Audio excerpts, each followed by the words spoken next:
تو یاد رکھیے کہ ہر انسان کی آزمائش ہو رہی ہے، کوئی نیک ہو یا بد. ہاں، برے لوگوں کی آزمائش اس وجہ سے ہوتی ہے جب وہ اللہ کی نافرمانی کرتے ہیں، اور نیک لوگوں کی ان کو جانچنے اور پرکھنے کے لیے ہوتی ہے. گناہوں کی وجہ سے جہاں تک آزمائش کا تعلق ہے تو حدیث میں آتا ہے کہ حضرت عمر نے جب حضرت عباس سے بارش کے لیے دعا کرنے کو کہا تو انہوں نے کہا، اللہ بے شک مصیبت گناہ کی وجہ سے نازل ہوئی ہے اور وہ صرف توبہ سے دور ہو سکتی ہے، تو ہم تیرے حضور توبہ کرتے ہیں. پھر اسی طرح انسان قطع رحمی جو کرتا ہے اور ظلم اور زیادتی جو دوسروں کے حق مارتا ہے، اس کی وجہ سے بھی اللہ تعالیٰ دنیا میں جلد سزا بھی دیتا ہے اور آخرت میں بھی سزا دیتا ہے. لیکن اس کے برعکس جب انسان اللہ کا فرما بردار ہو جاتا ہے تو اللہ تعالیٰ اپنی رحمتوں سے اس کو ڈھانپ لیتا ہے. اب جب رحمتوں میں آ جاتا ہے پھر کوئی اور امتحان ہوتا ہے. ان دونوں میں فرق ہوتا ہے. امتحان اور آزمائش میں کیا فرق ہے؟ یعنی امتحان جو ہے وہ انسان کے درجے بلند کرنے کے لیے ہوتا ہے، اور آزمائش جو ہے تو وہ عام طور پر انسان کے گناہوں کی وجہ سے آتی ہے، سزا کے طور پر آتی ہے.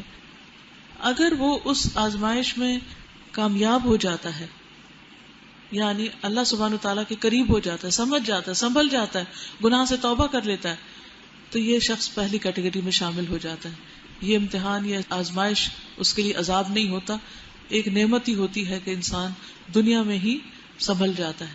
اور اگر انسان تکلیف میں مبتلا ہو کر اللہ سے ناراض ہو جاتا ہے تو یہ اس کے لیے سخت آزمائش ہوتی ہے، جس کی وجہ سے اس کی پھر پکڑ ہوگی، کیونکہ کسی کو حق نہیں کہ وہ اللہ سے ناراض ہو.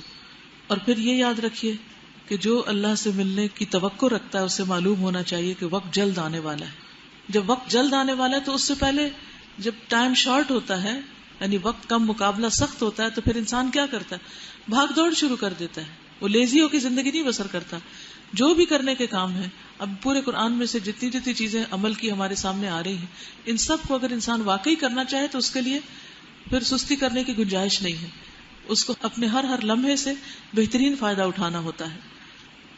تو ایسا کر کے بھی انسان بندوں پر یا اللہ پر کوئی احسان نہ جتائے کہ میں نے اتنی نیکیاں کر لی، ایسے ایسے کام کر لیے. نہیں، یہ دراصل انسان کا اپنا فائدہ ہے جب وہ محنت کرتا ہے. والذین آمنوا وعملوا الصالحات لنکفرن عنہم سیئاتہم ولنجزینہم احسن الذی کانوا یعملون.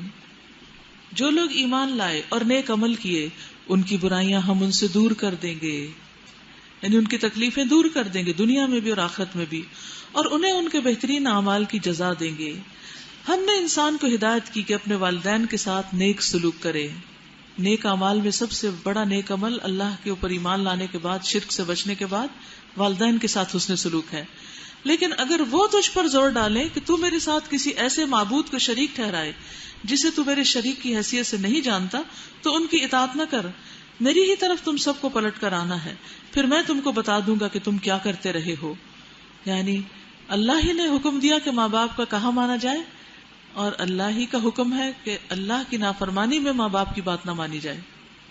جب آپ دیکھیے کہ آپ میں سے بھی جتنے لوگ دنیا کے طور طریقے چھوڑ کر جب دین کے طور طریقے اختیار کرتے ہیں تو لازماً کچھ مشکلات سے گزرتے ہیں.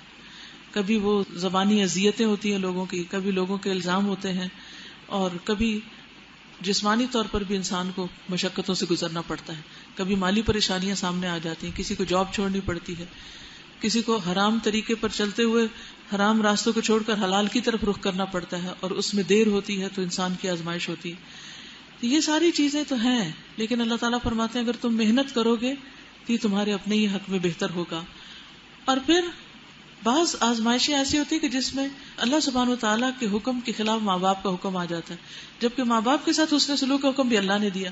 تو انسان کنفیوز ہو جاتا ہے کہ اللہ ہی کہتا ہے کہ ماں باپ کا خیال رکھو، اور اب ماں باپ کی اگر ہم بات نہ مانے تو وہ تو فلیئر اپ ہو جاتے ہیں اور بہت ناراض ہوتے ہیں، تو کیا کریں؟ تو ایسی صورت میں جہاں اللہ کا حکم آ جائے وہاں ماں باپ کی بات نہیں مانی جائے گی. لا طاعۃ لمخلوق فی معصیۃ الخالق. کسی مخلوق کی اطاعت جائز نہیں خالق کی معصیت میں، نافرمانی میں.